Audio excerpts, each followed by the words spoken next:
There are two testaments or divisions in the Bible, the Old Testament and the New Testament. The Old Testament is before Jesus. The New Testament starts with Jesus. There are 66 books, 929 chapters, 31,102 verses, 783,137 words in the Bible. That's a lot of work to read and remember. But what if I told you that you could learn everything you need to make it to heaven in just 19 words? If the key to knowing God and making it to heaven was just 19 words, would you want to know it and learn it and memorize it and follow it? We have a tendency to make things really complicated, sometimes overwhelming. But in the verse we look at today, Jesus summed up the whole thing in just 19 words. You ready for them? I'll get there in a minute. Because I want to set it up first because the context makes it even more powerful. We're looking at the last 24 hours of Jesus' life, the most important 24 hours in our faith. It all started with an event we call the Last Supper on Jesus' final night with his disciples before his arrest and crucifixion. It was an emotionally charged, action-packed, tension-filled meal. If you weren't here last week, go back and listen online. Jesus humbled himself, and he washed the feet of his disciples in a beautiful demonstration of the importance of serving others. When you selflessly serve, you follow the example of Jesus. Never get so impressed with yourself that you're too important to serve. After washing their feet, Jesus served the disciples what we call communion. And now I want to switch over to Matthew 26 and pick up the story. When evening came, Jesus was reclining at the table with the 12. The setting was not what artists depict and we imagine. It was not a banquet. It was a warm, intimate gathering of close friends. They sat on pillows and reclined around a table close to each other, sharing conversation and food. On this occasion, while they were eating, Jesus dropped a bomb. 11 of the disciples had no clue what was coming, but Jesus knew what was going to happen. He said, I tell you the truth, one of you will betray me. One of you is going to hand me over to the people who want to kill me. They were very sad. And one after the other, they began to say, surely not I, Lord. Picture the disciples sitting around the table right after Jesus told them one of them was a traitor. They couldn't believe it. One at a time they asked, not me, Jesus. I wouldn't do that to you. It's not me, is it? Not now, not ever. And Jesus replied, the one who's dipped his hand into the bowl with me will betray me. In other words, guys, it is absolutely one of you. The Son of Man, that's one of the titles Jesus used to refer to himself, will go just as it is written about him.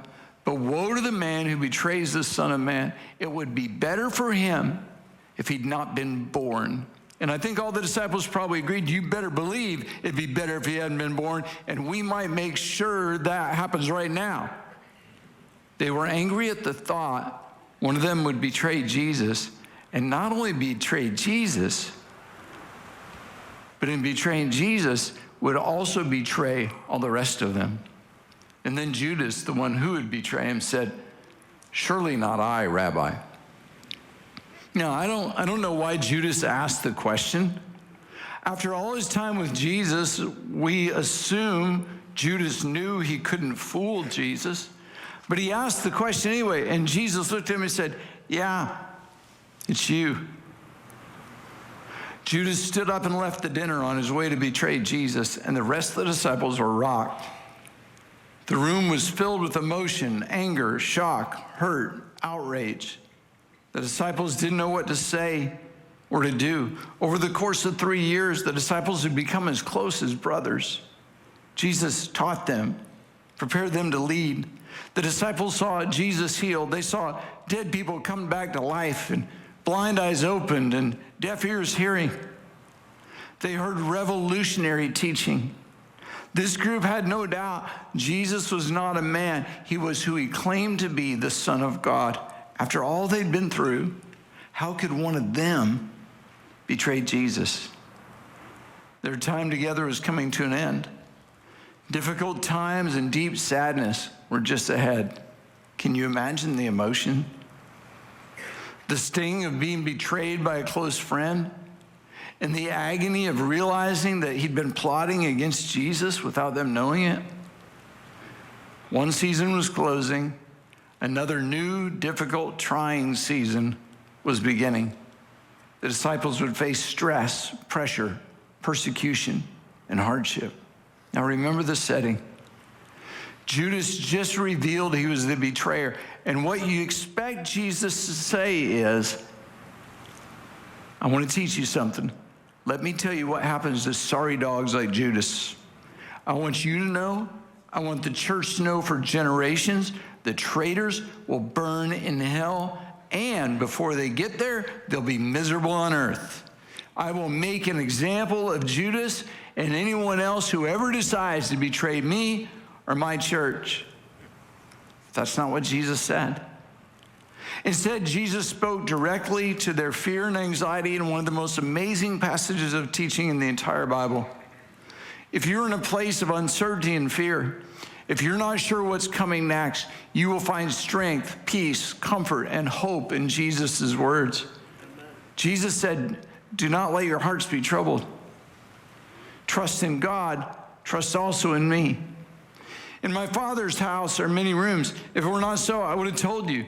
I am going there to prepare a place for you. And if I go and prepare a place for you, I will come back and take you to be with me so you may be where I am. Jesus said, guys, it's going to be okay. I'm going before you. I'm getting things ready. I know it looks like there's no answer. I know it looks like there's no hope, but you have the greatest hope of all, heaven. I'm going to get it ready, and one day soon, I'm going to come back, and I'm going to get you, and you're going to be there with me forever. That's the promise of heaven. The reason why God sent his one and only Son was to save you from an eternity in hell and provide you with a way to spend eternity with him in heaven. So our approach is different than people who don't know Jesus. They don't have hope after this life.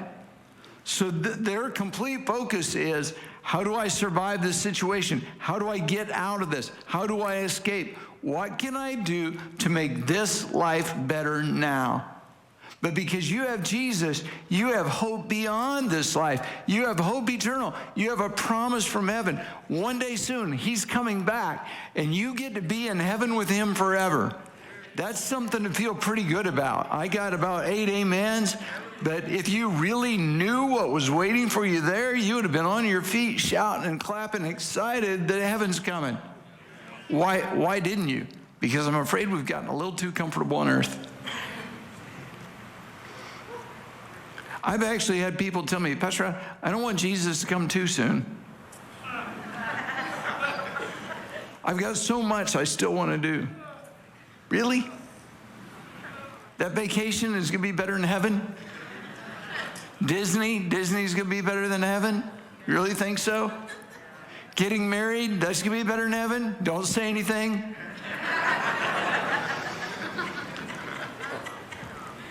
Getting your driver's license.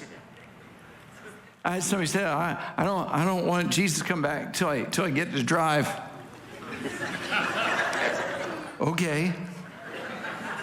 It's not going to be that good, and you're not going to be good at it.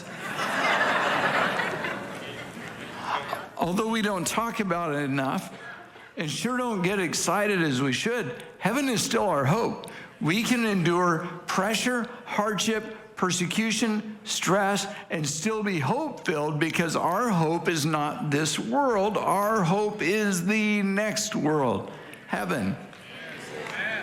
Even if living for Jesus offered nothing on this earth, no peace, purpose, or strength for this life, it would all be worth it for the next life. Jesus has gone before us to prepare a place. Jesus said to the disciples, rest easy, guys. I'm going ahead. I'll see you there. Then Jesus said, you know the way to the place where I'm going. What was Jesus talking about? Where was he going? How would they get there? Was it a puzzle? Was there a map? You can imagine the puzzled look on the disciples' faces. And then finally, Thomas voiced the question that everyone else wanted to ask. Thomas said to him, Lord, we don't know where you're going. So how can we know the way? If we don't know where you're going, how do we know how to get there? That's a question people still ask. How do we get to heaven? How do we know the way? Virtually every religion seeks to answer that. One thing almost all false religions have in common, they offer a way to heaven. That's so interesting to me. They don't invent a new place. So even in the inventing the way, they're validating what Jesus said, that there's a place. They don't deny heaven exists. They take the goal announced by Jesus, and then they try to design a new way to get there. Some teach it's by doing good things. If you do enough good, you make it. The problem is no one knows who sets the standard. How much is good enough? And what if you miss it by one good deed? How do you know? Some teach you don't have to do anything, that everyone goes. It's just a free ticket. When you're done with life on this earth, you start your next life in heaven. Radical extremists think if you kill your enemies, you'll gain entrance to heaven or paradise. One religion believes that only 144,000 will make it, which is challenging because they have more followers than that. So they don't really say who the 144,000 will be, but you better be really good so you can somehow earn your way into the elite group that's allowed to make it to heaven. When it comes time for a funeral, everyone wants to put their loved one in heaven, because without heaven, there isn't hope. It's just over. Even if they totally lived without God, at their funeral, they start singing songs about heaven. They talk about how nice the person was, how kind they were, how much they loved people, all in an attempt to convince themselves their family member went to heaven. They don't want to think about the alternative, so they create any path that they can think of. Thomas says, Lord, we don't know where you're going. So how can we know the way? That's the big question. In response, Jesus summed up the gospel in one sentence that no doubt the disciples never forgot. This became the center of the teaching of the church. Jesus answered. Now here's the 19 words. I told you we'd get there. I am the way and the truth and the life. No one comes to the Father except through me. We must present Jesus to a lost and dying world. Jesus is the way, the truth, and the life. Jesus is the answer. What do we need to be telling people about Jesus? We need to tell them the same thing Jesus said about himself. I am the way, the truth, and the life. No one comes to the Father except through me. Jesus said, I am the way. I'm famous for getting lost. Even with good directions, I am capable of being totally and completely lost. I can't read a map. Now, for those of you who are under the age of 25, we used to have things called maps. This one's plastic, not paper, and it unfolds easy, which means it's not a true map. But right? See, and if you're over 25, you're laughing because you had big old things of paper that you unfolded, and then you could not fold that thing back.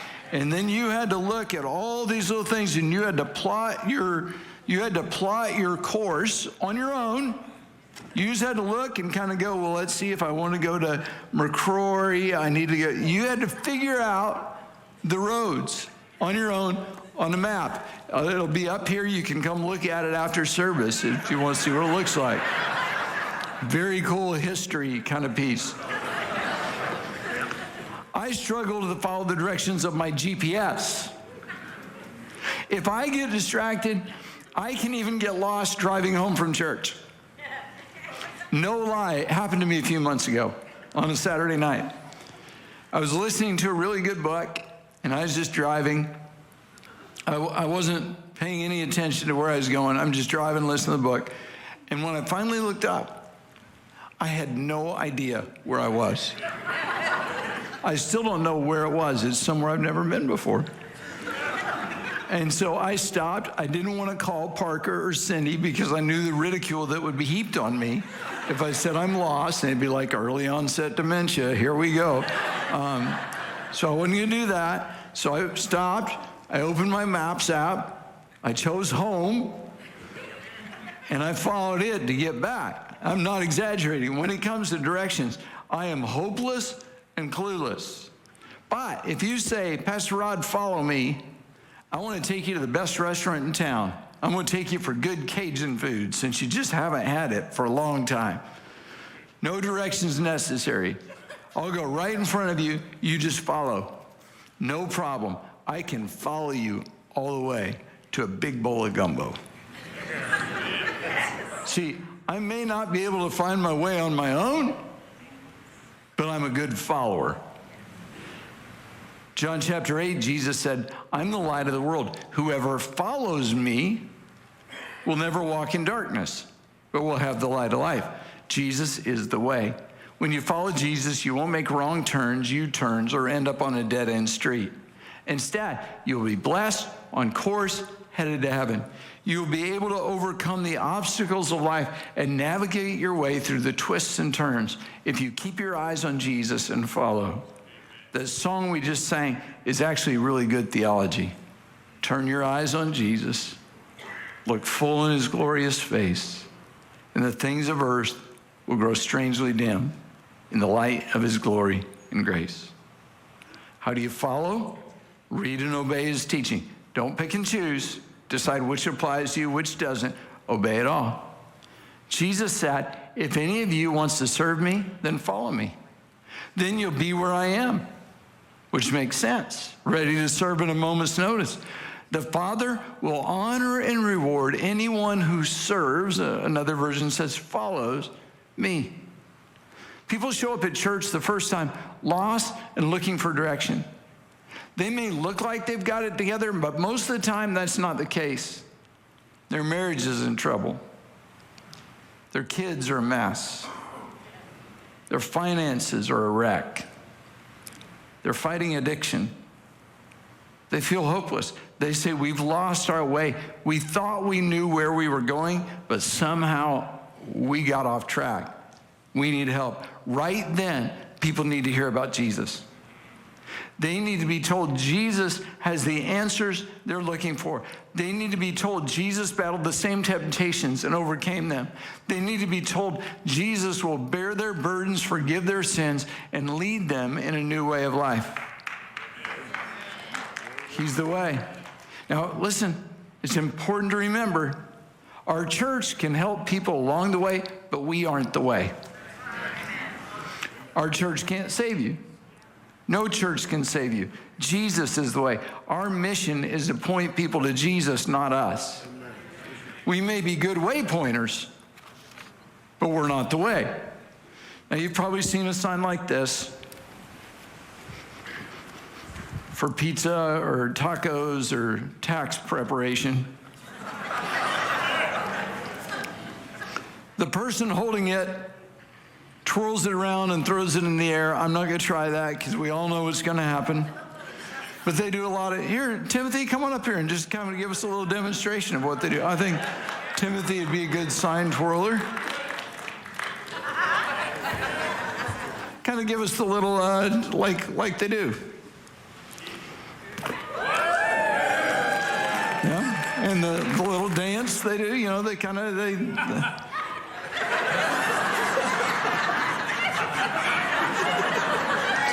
pathetic.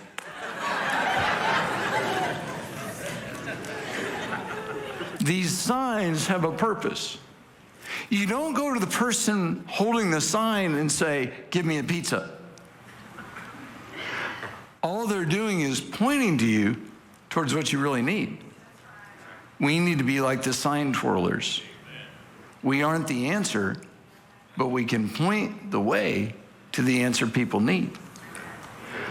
One of my friends a few weeks ago said, Pastor Rod, I have to thank you because you saved my life. Well, I was honored. I was quick to tell him, I didn't save your life. I can't. But it was a joy to point you to Jesus. Jesus said, I'm the way, the truth, and the life. No one comes to the Father except through me. If your response is, well, I think every religion leads to God, this verse is a problem for you because Jesus didn't say that. Jesus said, no one comes to the Father except through me. If you accept Jesus as the Son of God, this is non-negotiable. There's no other way. There's not another alternative.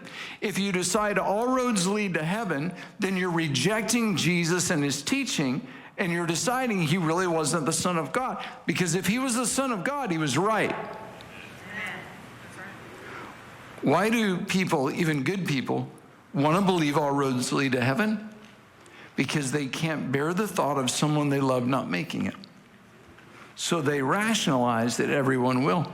It's just not true. We should passionately point people to the way, Jesus. Jesus said, I'm the way, the truth, and the life. No one comes to the Father except through me. To which you say, well, isn't that too narrow, too restrictive? It's not restrictive at all.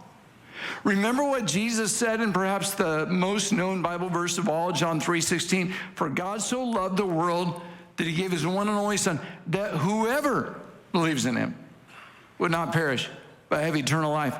Titus chapter 2, verse 11 says, the grace of God that brings salvation has appeared to all men.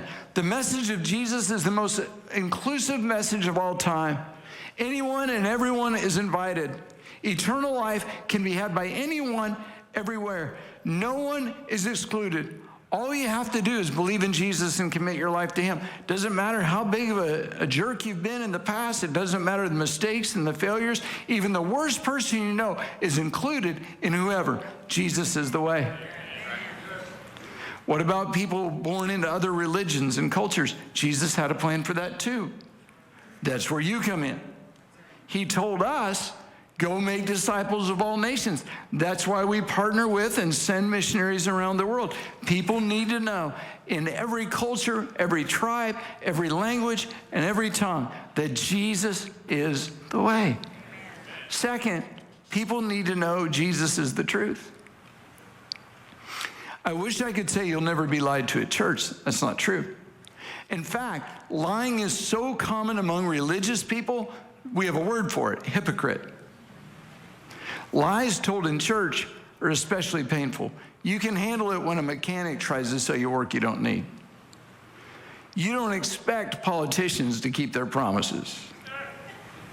But when a pastor or a TV preacher preaches against sexual sin, even while involved in his own, it's devastating to people's faith.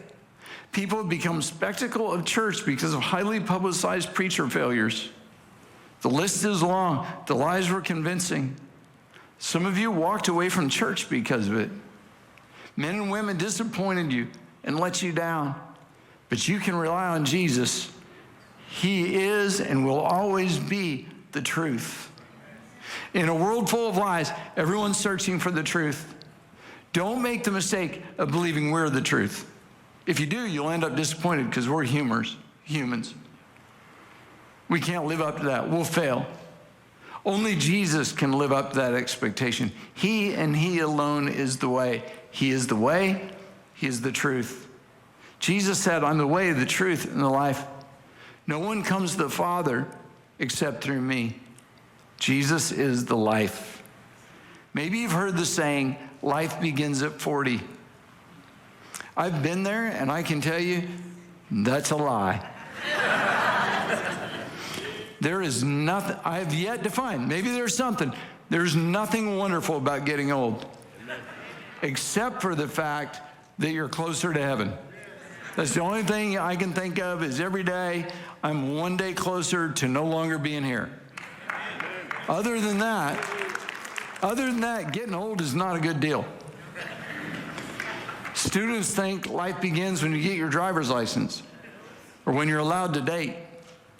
Some people think life begins when you get out of school and you start making money. You called that one, didn't you? Or when your parents can't tell you what to do. Life begins when you finally start your career. Some people think life begins when you get married. More laughter on that one. Or life begins when you have kids. Some people think life begins when the kids are finally out of the house. Or when you have grandkids. Or when you get out of debt. Or when you can afford the boat or the vacation or the clothes you wanted. When you build your dream house. Some people think life begins when you retire. None of that is when life begins. Life begins when you realize that Jesus is the way and the truth. Amen. I want to show you one more thing. There's significance to the order of the words. Way, truth, and life. Jesus listed life last because you don't get it until you start following his way and believing the truth. Every day, you see people who have no life. No, they exist. They have bills, a job, kids, schedules, problems, stress, but no life, no energy, no passion. They might put on a good show on social media.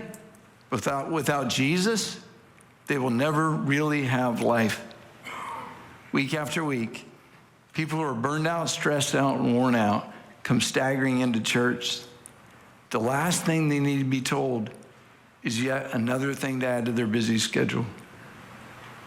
Instead, they need to be introduced to Jesus. Here's my challenge to you.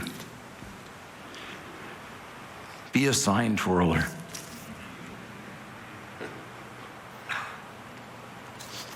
Point other people to Jesus and share his love with the lost and hurting world around you.